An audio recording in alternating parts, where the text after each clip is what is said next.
Morning everybody, and it's great to see everybody here on a Friday morning. I know it's not the easiest, but we've made it all out today. My name is Mohammed Sahil and I'm from Blakely and Broughton CLP. As many of you will know, that's not very far from here, it's just down the road really.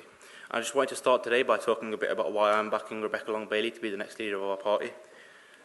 When my dad moved to the United Kingdom from Pakistan, the only job that he could find was working at a factory making these little paper bags. It was brand new, he was just learning the language, and he had to find a way to put food on the table for me and his new family. And the fact is that when he worked there, it was the only job that he could find, but the working conditions were awful. People were forced to work almost 80-hour weeks with little overtime, little to no overtime sometimes, and for poverty pay wages. The vast majority of workers at that factory were immigrants, like my dad, who spoke very little English and didn't have any other options to work. But the workers at that factory saw the injustice of their position. They saw how horrible it was to work in that place, and together with their union, they fought together for their rights, for fairer working conditions, better pay, and to be treated with the dignity and the respect that they deserved. One of my first memories as a young boy, and probably my first experience of politics, was sitting on my dad's shoulders at the strike, chanting and shouting with him, "We want respect, we want respect." And the things that I learned there, and the things that I've learned ever since I joined this party when I was 15 years old, are the values and the principles that I stand by today. And in Rebecca Long-Bailey, I see a leader who will stand by those values of justice, respect, better lives for working people. The fact is, she is the leader who's going to lead our party forward with a vision for a better future for our country, someone who's going to stand with workers on picket lines and stand for people across our nation. And across our nation, we have seen a huge rise in poverty and deprivation, people having to go to work all day, sometimes doing 2 jobs, and then going to food banks because they can't afford to feed their families. Living in Manchester, I've seen firsthand the huge impact that the homelessness crisis has had, with people having to sleep on the streets through the freezing winter, even through that horrible storm that we've just had, using the archways for shelter.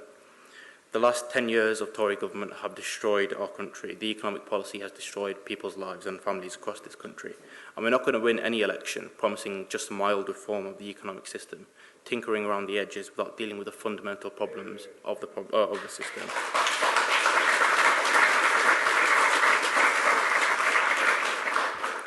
We win when we provide a proper alternative, an answer to people's economic anxieties rooted in class solidarity. The policies that Rebecca's talking about do just that. She promises to change the balance of power, taking it away from the rich and the powerful as it has been in the past, and putting it into the hands of working people across our country and our communities, especially like here in Salford and in Manchester, where I'm from. And any conversation about transformational change and dealing with the problems of today isn't fit unless it talks about the climate crisis. My generation have been some of the first to speak out about the catastrophic impact that the climate crisis has had on our planet and will have on our planet.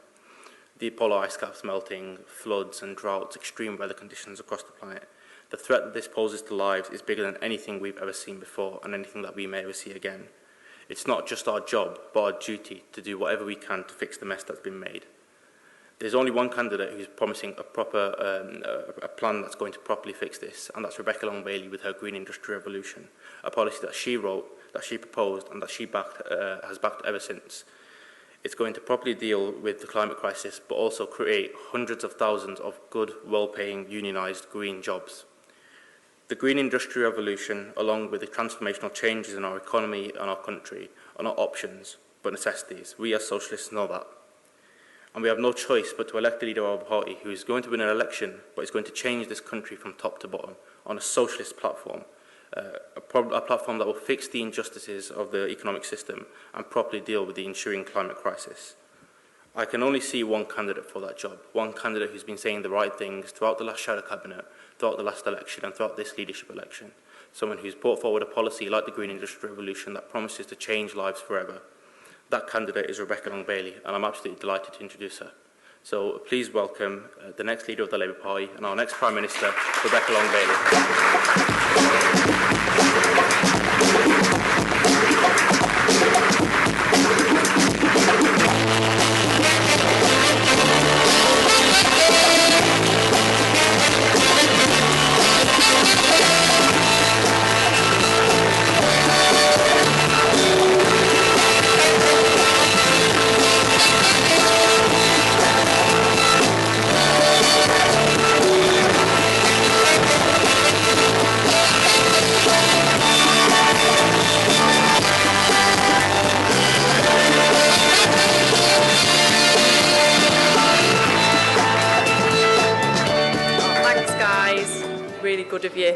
And if you're not from Salford, welcome to the People's Republic of Salford and the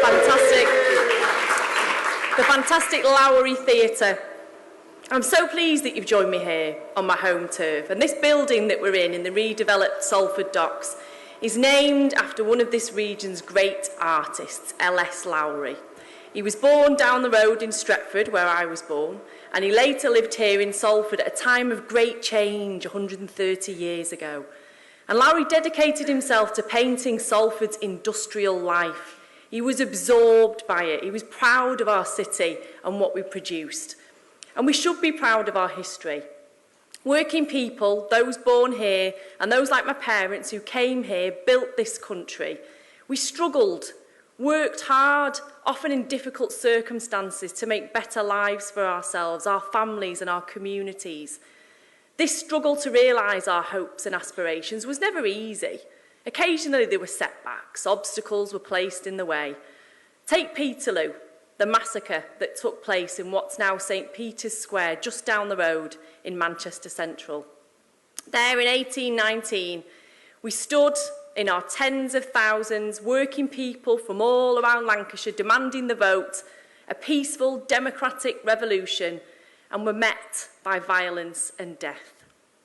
And later, here in Salford in 1931, amidst the Great Depression, almost 1/3 of the adult population in Salford were unemployed and conditions were grim.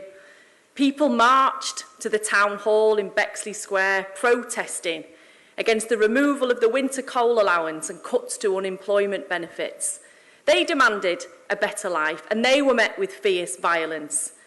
But despite the brutality and the oppression, we didn't stop aspiring for a better life for ourselves and our communities. We knew it then, and it remains true now, that those who exercise power cede nothing without a fight. In December, the March to Advance Working People suffered another setback. I was devastated, watching the results come in across the red wall. I was angry, but at that terrible moment, I knew we'd come back. We've mourned, we've got angry, we've bargained, we've gone through all the stages of grief these past 2 months, and now it's time to look to the future. Now, I've learned so much from Jeremy, John and Diane. They helped our party and our movement rediscover its heart and soul. We owe them so much, and I thank them for their huge efforts.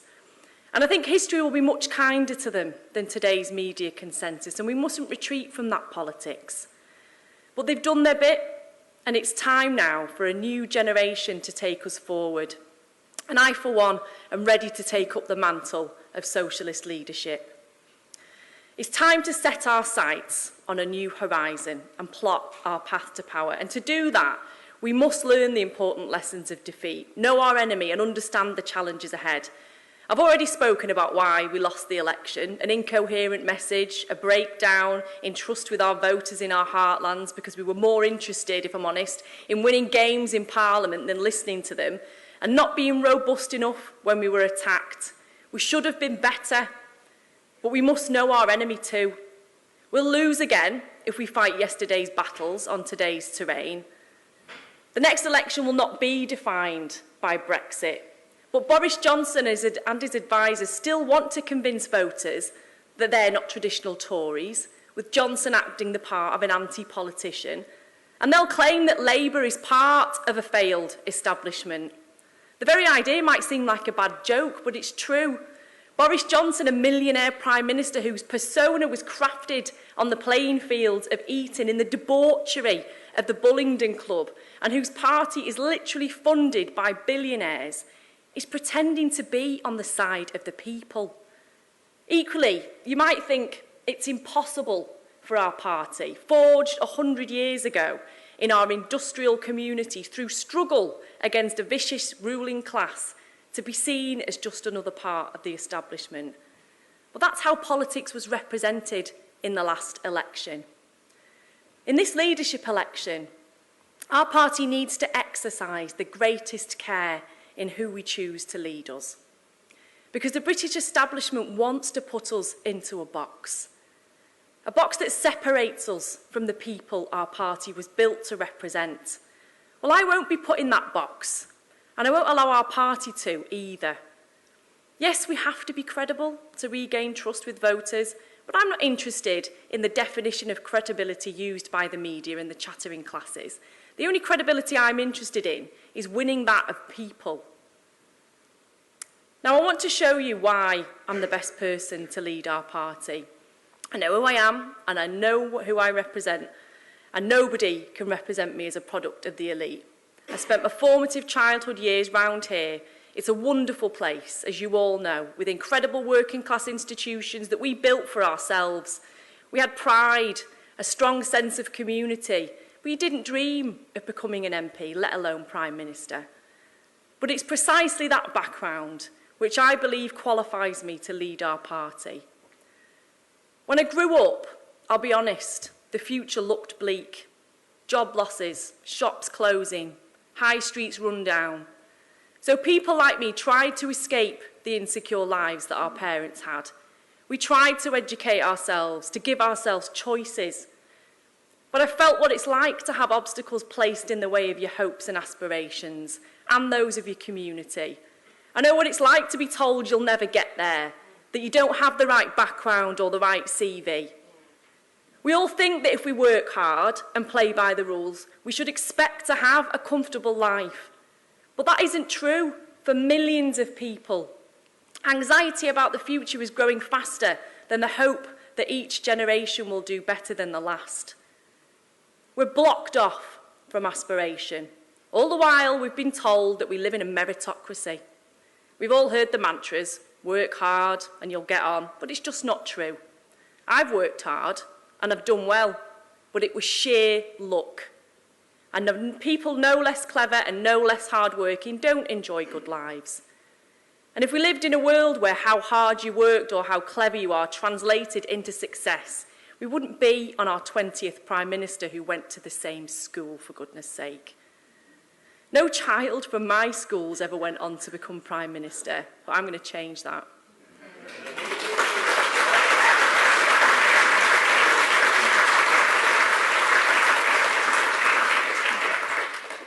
And I'll tell you this, when I get into Downing Street, I'll never forget who I am, what made me, and that I'm there to help deliver the hopes and dreams and expectations of millions of others who grew up like me. Because I know that for too many people, pay is too low, work is too insecure, housing is too expensive, too few jobs are rewarding, and many feel they won't get the ones that are if they don't go to university and take on massive debts. Living standards aren't going up year on year, and the next generation isn't set to have a better life than the last. Our hope for a better future for our children is being stifled. And it's being stifled at exactly the time when we need to think and act big to face down the crises that confront our people. Big polluters are heating our planet to dangerous levels. A very small group of the wealthiest people, helped by the politicians in their pockets, have hijacked our democracy for their own ends, and the result is a slow and unproductive economy which can't be rescued by new technology alone. So this is no time to be timid. And our climate strikers out today are not being timid. But though people have a deep desire for serious political and economic change, they don't see how it can be achieved. That's part of why we lost the election. We couldn't marry our ambitious programme with voters' fundamental lack of trust. But retreating from popular policies that provide answers to the crises our country is facing is no route to victory. Shrinking from our ambitions to better our children's lives won't make us more credible. Triangulation hasn't worked for social democratic parties across Europe, and it won't work here.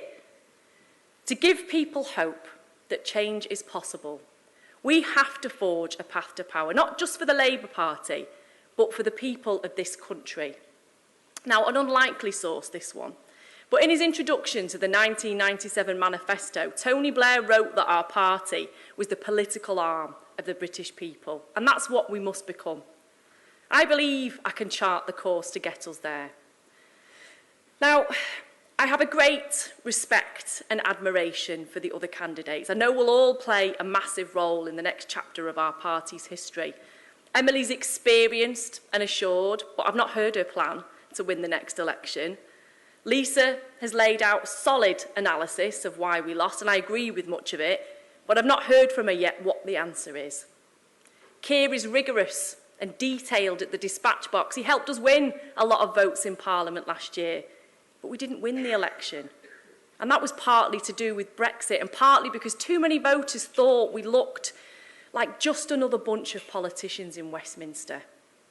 Now, it's not my style to blow my own trumpet. It makes me feel uncomfortable. But after 6 weeks of this campaign, I think I'm the only candidate that has worked out a path to power. And it's got 4 key elements. So the first step is to empower our movement. We aren't just a different team of politicians in Westminster alternating power with the Tories. Our party was born out of a movement in communities like mine and many of those we lost in the election. And to win again, we've got to look and sound like it. And it's our members, our trade unions on the front line in workplaces and communities who will make that a reality. That's why under my leadership, Labour will back workers in every dispute, in every strike, against unfair and exploitative employers.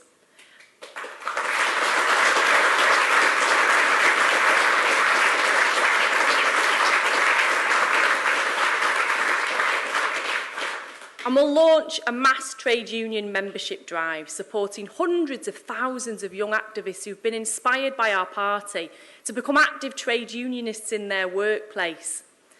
We'll fight any Conservative threats to further restrict our trade unions and continue to fight for trade union freedoms and stronger employment rights that end insecurity and improve pay. Because the Labour Party is our trade unions. Funnily, I've got a story. I went on Newsnight the other night and none of the other candidates had this badge on because it's Love Unions Week. And somebody tweeted, it's like, why has Rebecca Long-Bailey got a badge on that says Love Onions?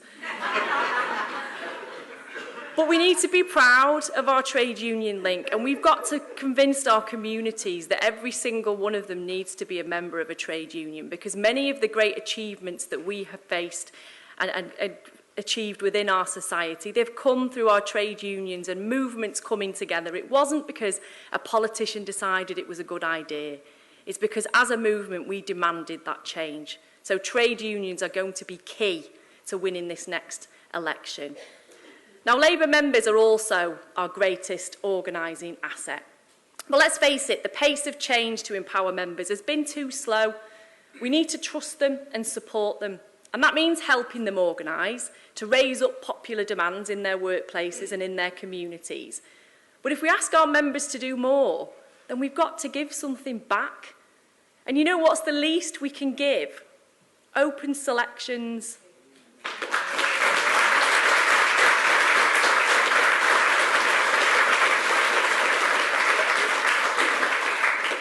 The chance for members to choose who represents their party, their efforts on behalf of their community.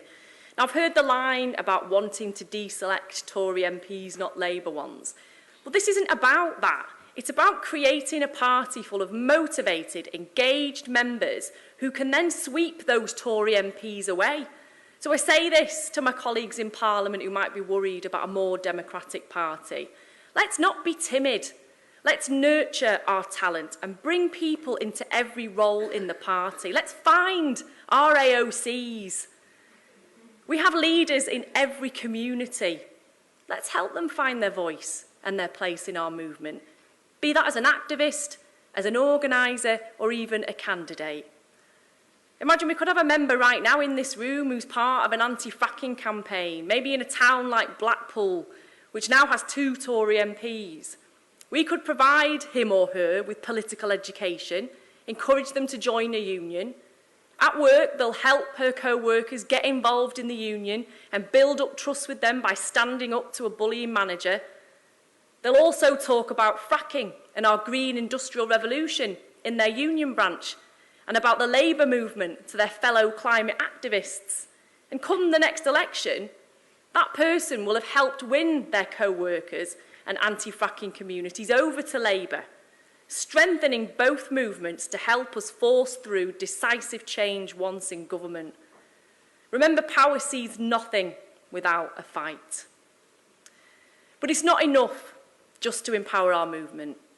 We also have to challenge the Tories' power bases too. So we'll support our members to organise, to take on the big polluters, the bad bosses, the dodgy landlords and the tax dodgers who all support Tory rule, giving them the organising tools to make a difference in their communities right now. And my leadership will be far more robust with the media. Journalists have a vital role to play in our society. We should respect their work and look to ways to free them from government or corporate influence. Well, let's be honest, large sections of the media represented vested interests. Much of the press is owned by billionaires, so it's no surprise they support the Tories and monster Labour. I'll not only call that out, I have a plan to deal with it. I'll ridicule the most absurd smears and lies. We won't just rebut the factual errors in stories, but provide a counter-narrative about deliberate media efforts to hold back aspirational socialism.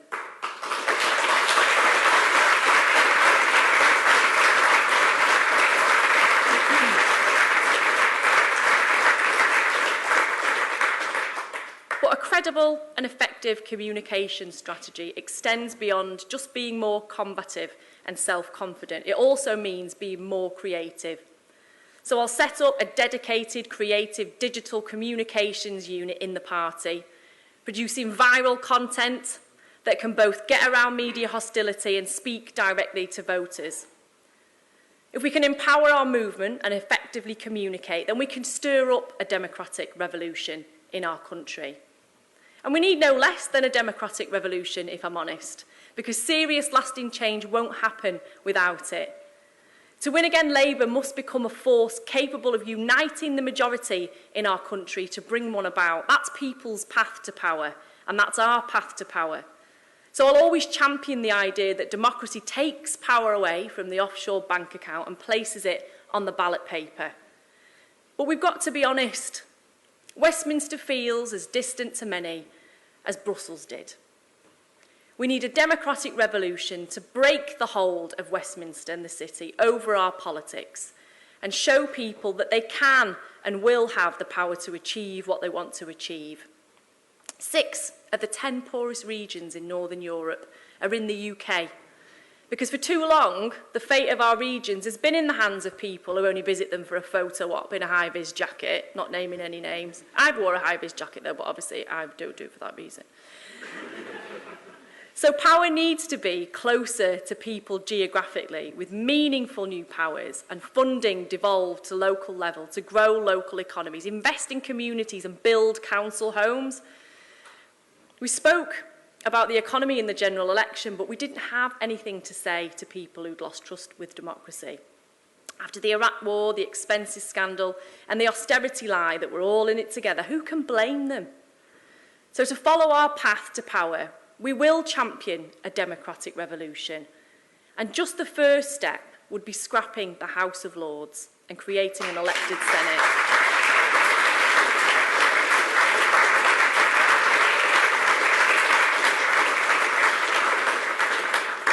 An elected Senate representing our regions and nations to scrutinise how every law impacts equality, the environment and people's well-being. A democratic revolution can deliver a seismic shock to British politics, to prise it open at all levels to the people, their knowledge, their skills and their demands. That way we can show people how change can happen, with power closer and more open to them, with big money and other corrupting interests forced out of politics. But we also have to tell a credible story of how we will help improve people's lives. And we have to recognise, after a defeat like we've just suffered, we haven't communicated effectively. People are right to dream of a better life for themselves, their family, their community. That doesn't mean that we support the lucky few to climb the ladder alone. It means we help everyone realise their hopes and dreams. And my socialism isn't just a moral socialism, an outrage at the injustice done to others. It's the socialism of the majority, where everyone can have better lives together.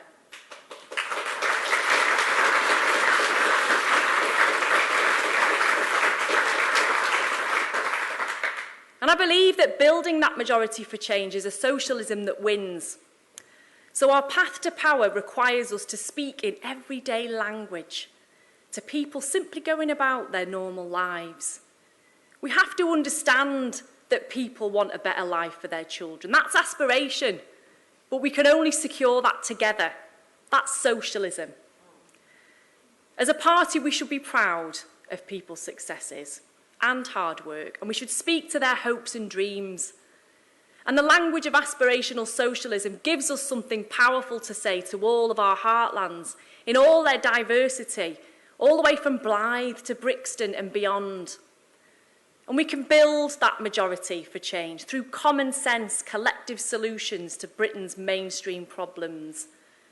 We can all advance together, from the tenant weighed down by bills, rent and debts, to the dad struggling to afford Christmas presents for the kids, to the small businesswoman fighting for funding for her firm, to the doctor or teacher worried about their patients and students suffering a decade of cuts. So let's stand together against this Conservative government and argue for the credible solutions that help us advance together. Rent controls, more council houses, public ownership to lower bills, better wages and job security, investment for all our cities, towns and villages, and expanding public services, fully returned to the people's hands where they belong. Now, so far, I've told you about a few different elements of our path to power: empowering our movement to strengthen our party, stirring up a democratic revolution to show how change is possible, and aspirational socialism to build a majority to demand and benefit from that change. But we're still missing an element that both concretely improves lives in our communities and offers a national project of renewal. And I believe that mission is sitting right under our noses. Many of the challenges facing our country can be met together, turning crisis into opportunity through a green industrial revolution that tackles the climate crisis, delivers social justice, and repowers our economy at the same time. Now, I get really sad when I talk about this because in the election, the green industrial revolution could have been for us what the NHS was to the 1945 Labour government, our huge era-defining project. But it still can be, and in fact it must. Because our green industrial revolution can bring people together. It unites young people who want to fight for our planet's survival with workers in every community from the largest cities to our nation's towns and villages who will see new green jobs and lower bills, and the whole country proud to be world leaders in combating the climate crisis. I'm proud to say that I led the development of our green industrial revolution policies, working with energy experts,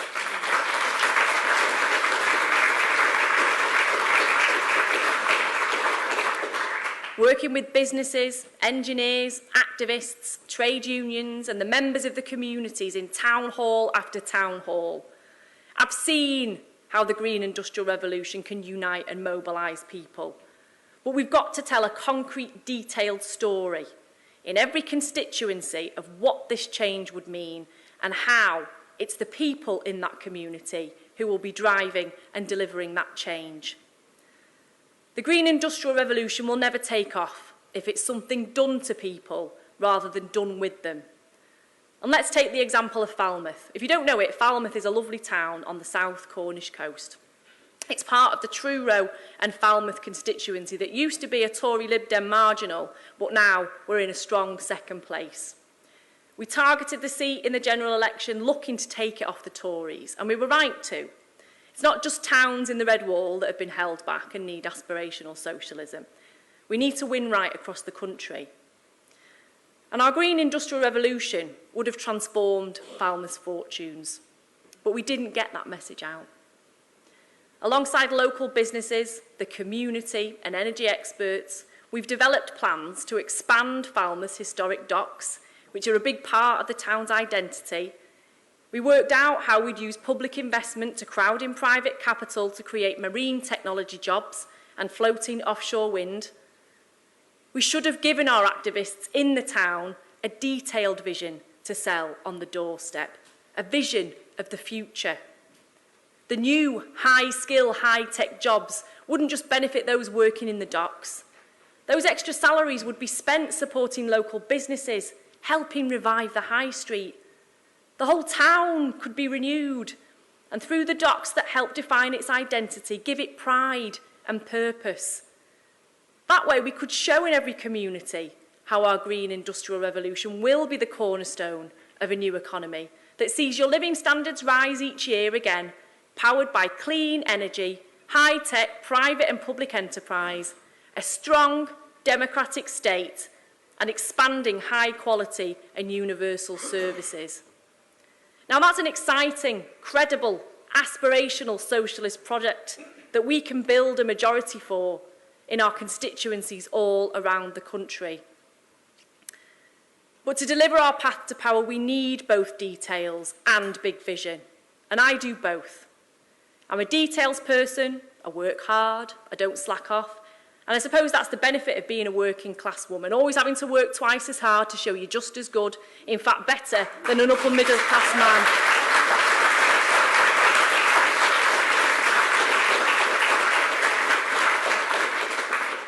So I do think it's time our party had a woman leader. And it also means I know our people, I know what drives us forward. Vision isn't just about big picture thinking and intellect. It's also about a feeling, having a sense for the hopes and dreams of our people. That's why I know I can win back areas we lost and new ones we failed to win. But to develop a compelling vision, you also need a solid sense of direction. I have that. I've always known what my politics are. I'm a socialist who's aspirational for my family and my community. And I suppose that's really why I'm standing to be leader. Yes, I've got a path to power and I want Labour to follow it to win. But I also want to give our movement confidence in our aspirational socialist values, that they're not only relevant to the challenges facing our country, but they're central to the solutions to them. I was worried after the election defeat that we might suffer a loss of confidence and step back from our principles and our ambitions. And we don't have to take that road. In fact, that way leads us to further defeat. And people fail to recognise where we were 5 years ago in our party. I remember going to my first CLP meeting after the 2010 election defeat. I went with my mum to keep her company, not really thinking I'd throw myself into politics, if I'm honest. But at that meeting, I heard the loss of confidence in some of our members. I heard the retreat.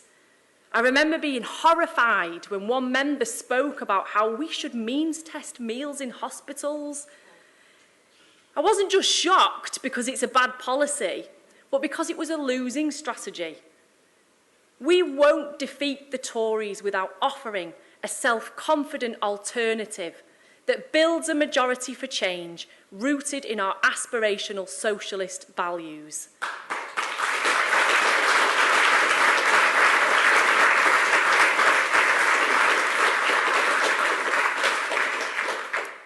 So I know if you desperately wanted a Labour government, the general election was devastating. And I wouldn't blame you for looking for an easy option to win next time. Give up on something here, be less forthright there, and we can win, you might hope. But believe me, the path of despair is also the path to defeat. My plan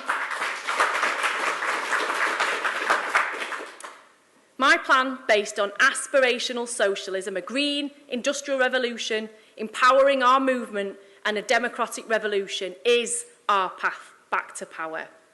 And when we win the next general election, I want you to be able to say that you stared defeat in the face last time. You felt the pain, but you picked yourself up, and you were part of a new path to power that runs through social justice, delivering a new green economy, uniting our people and empowering them to realise their hopes, dreams and aspirations. Because not only can we do that, It's the best way to win. So let's empower our movement to show that that big change is possible through a democratic revolution that delivers aspirational socialism and a green industrial revolution. That's our path to power. Let's take it together. Thanks, everybody.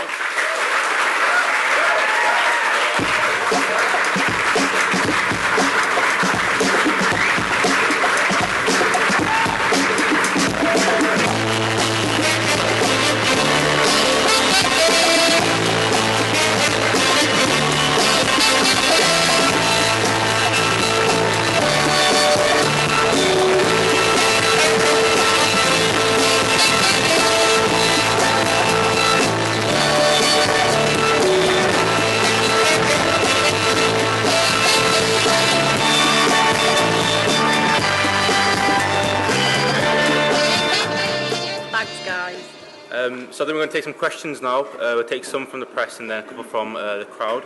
So I think first we've got Kate Proctor from The Guardian. There. Yeah. Sorry, we have microphones. If you just want to wait a moment, please. You take them in. They've said to me 5. Yeah, 2, 1. Hi Rebecca, it's Kate Proctor from The Guardian. I know it's a Friday morning, but this room isn't full, and I wondered if you were worried at all that you weren't able to capture the wider public or even your local members to come along to this event. Are you worried that your campaign isn't going as well as you'd hoped? And secondly, you talk about the pathway back to power, looking at democratic revolution. You're an MP, you're in Parliament. Some might say that you're part of this elite structure. What is your view on Parliament's role in terms of changing things and pushing things forward, or do you only see a path to power outside of that structure? Next we'll have Pat from PA.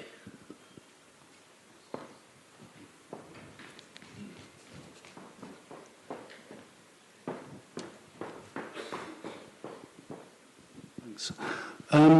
How much would your policy of supporting freedom of movement, how would that affect the wages of lower paid workers under any future Labour government? And secondly, you talk about empowering the movement, but isn't one of the problems for Labour that the movement and party members are completely at odds with the general public, hence the result in the general election? Next we'll take Adam Payne from Business Insider.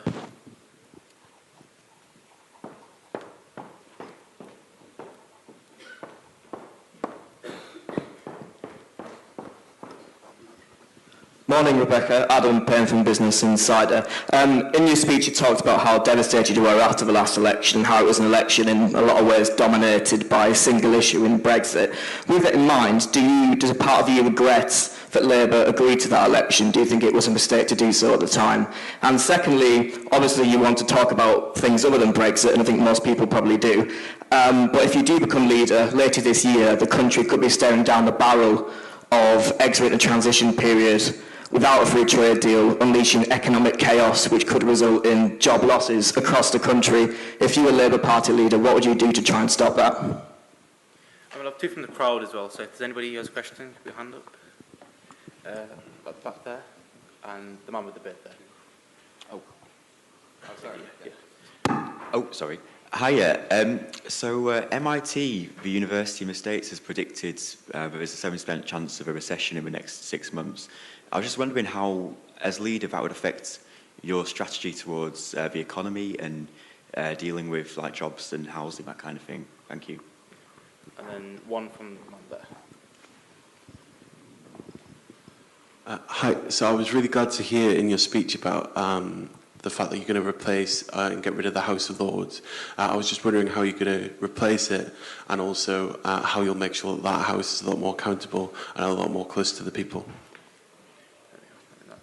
Right, so Kate, so in terms of not capturing the support of the members, no, I don't think that's the case at all. I think we've got a lot of our finest and greatest people from Salford and local areas here this morning.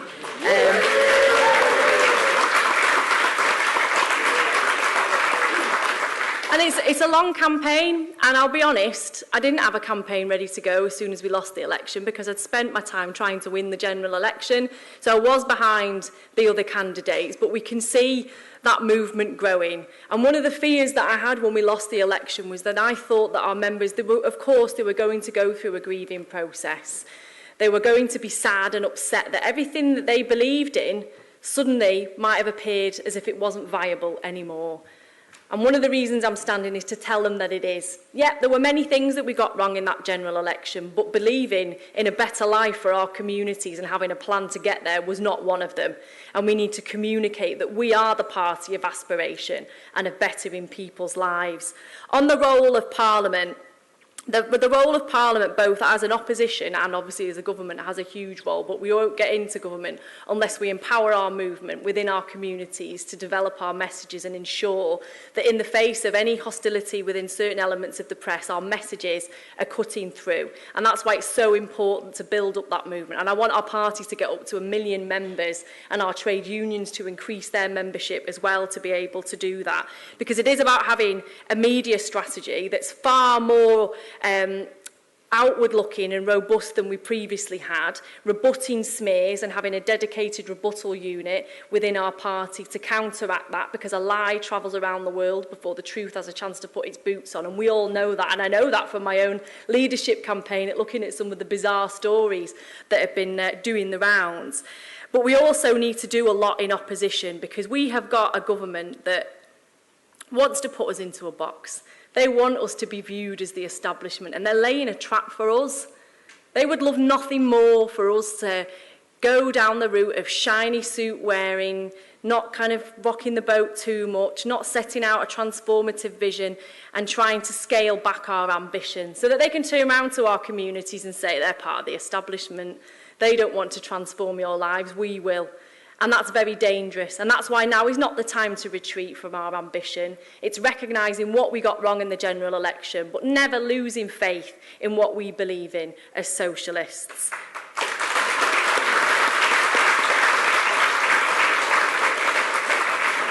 In terms of the wider role of Parliament, I've talked about how many of our communities, certainly in red wall seats that voted leave, they were angry at a distant Brussels making decisions about their lives.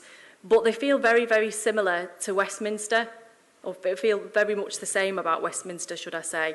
And we have to recognise that, because the election defeat didn't just happen like that. This was 40 years in the making.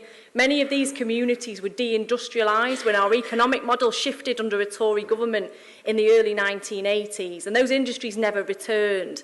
And many people lost faith in politics and that it was actually going to work for them or improve their lives.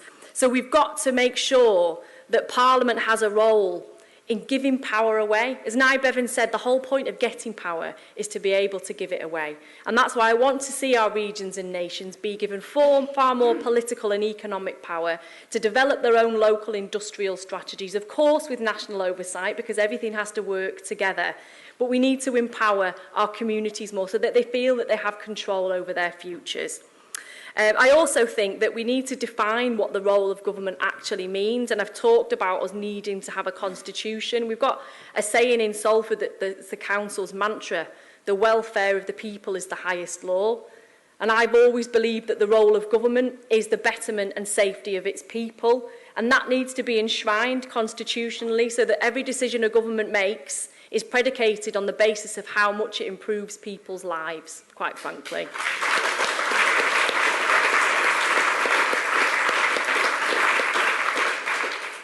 Pat, on the freedom of movement question, we have to accept, my own personal view is that I'm in favour of freedom of movement, but we've got to accept the reality of where we are at the moment. We've got a government that isn't in favour of free movement, and we're out of the European Union, and they're going to be putting in place a new immigration system and negotiating a trade deal alongside that. And we can't allow them to whip up the divisive rhetoric any more than they already have within our communities. And we have to have an immigration system that's not based on targets, but based on values, that protects people's human rights, the right to a family life, that ends the no recourse to public funds, that ends the hostile environment. And I worry, I mean, we saw what happened with the deportation of various criminals this week to Jamaica, that we're veering towards a situation where we are going to become a more hostile environment, even to the extent that those EU nationals who live here at the moment could be facing the same thing in many years to come under a Conservative government, and we've got to fight against that. I think as a party we've also got a moral duty, because we see the surge of the far right and populism within our communities, and it's quite frightening, and it's not just here, it's right across Europe and in the US that this is happening. And we've got to make the positive case for immigration. I'm a child of immigrants.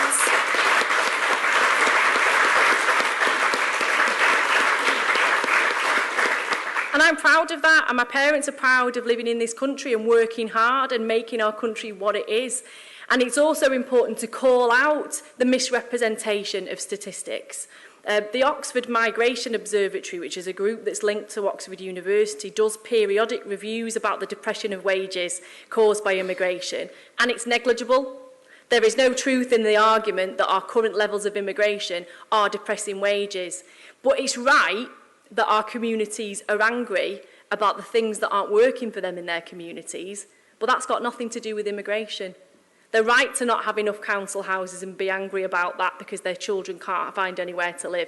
They're right to be angry about not being able to get a GP appointment because our NHS is chronically underfunded. They're right to be angry about local public services not being provided in the way that they should. And they're right to be really angry about our educational system, about schools having to write to parents asking for money to buy books, for goodness sake. But that's not immigration. That's our Conservative government starving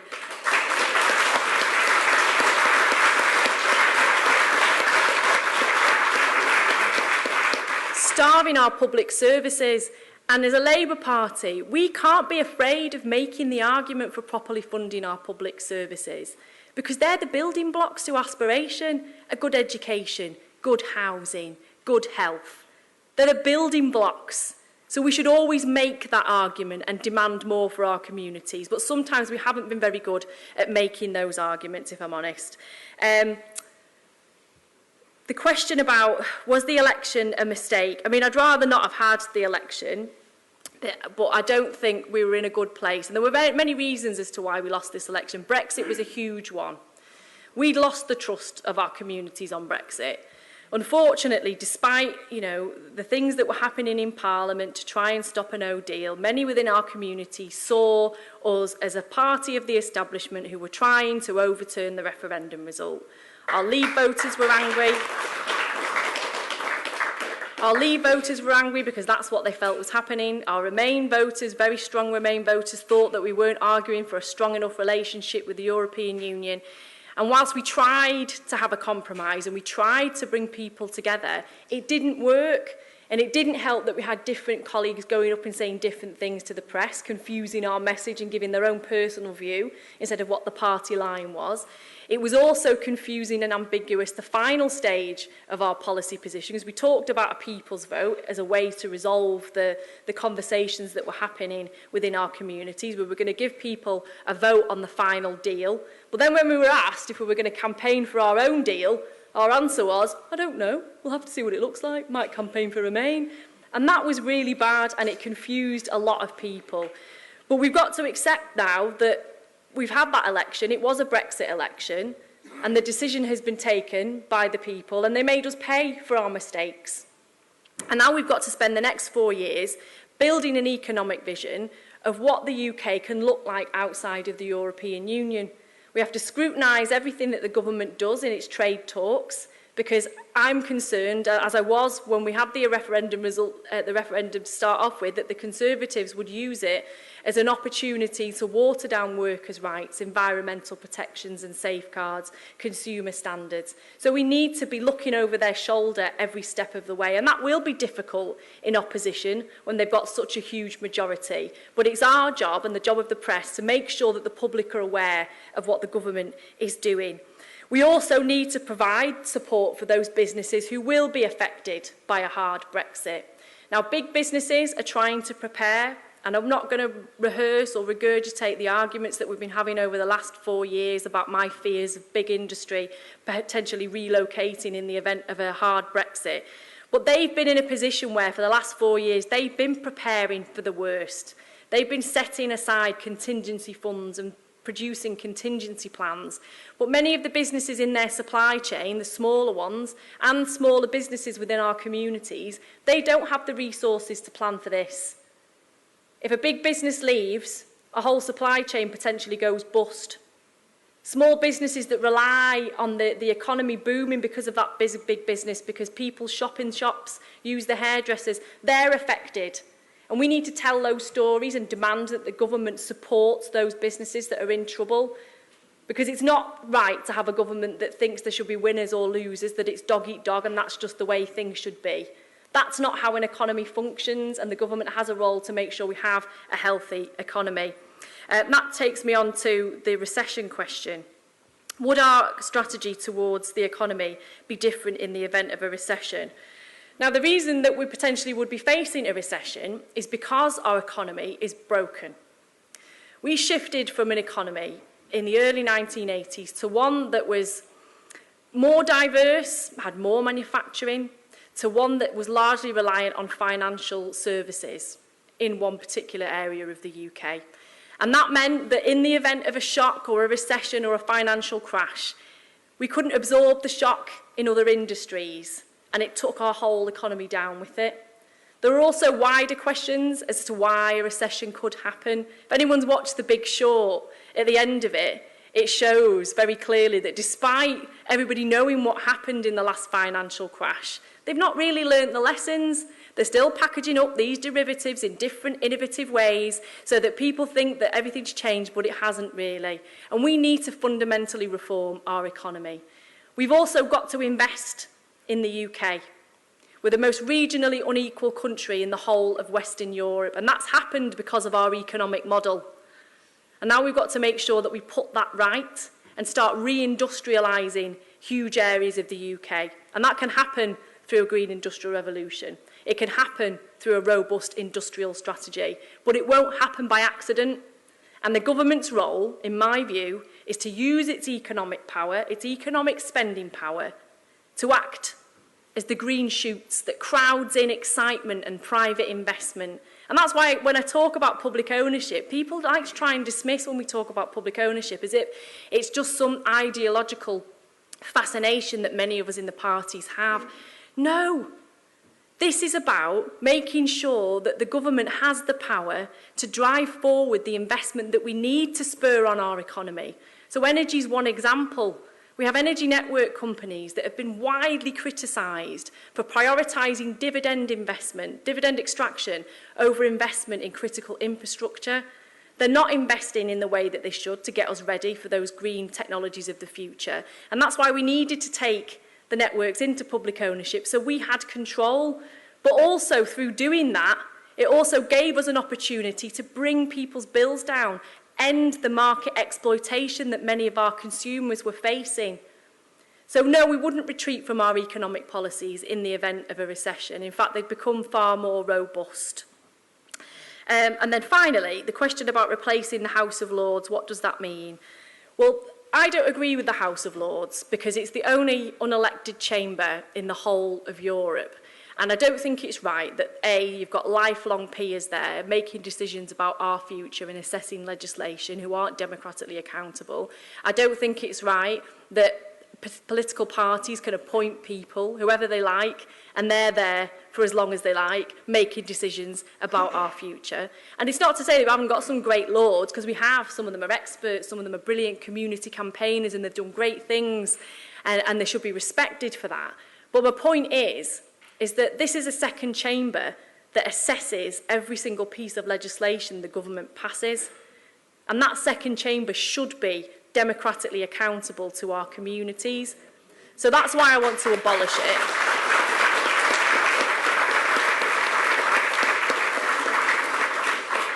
And it should be replaced with an elected Senate outside of London. Boris Johnson said he's going to move it to York, like that's going to be the answer to all our prayers. But it's not going to be elected.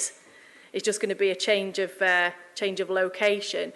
But I also think the House of Lords or the newly elected Senate does have a role in the constitutional issues that I talked about in the first question.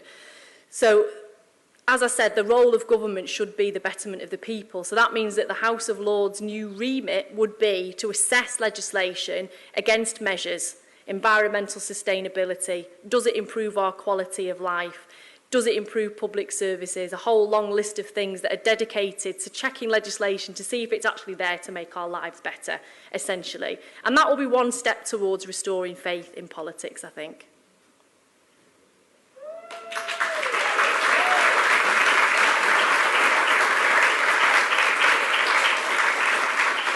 I think that'll be it from us this morning, so thank you very much for coming out today. Have a lovely day. Unfortunately, I don't think we've got the time. I'm very sorry. But a round of applause again for Rebecca Long-Bailey. Oh,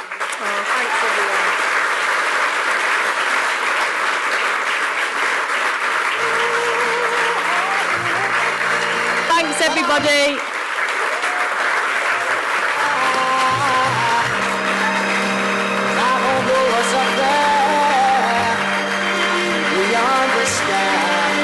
It's been a long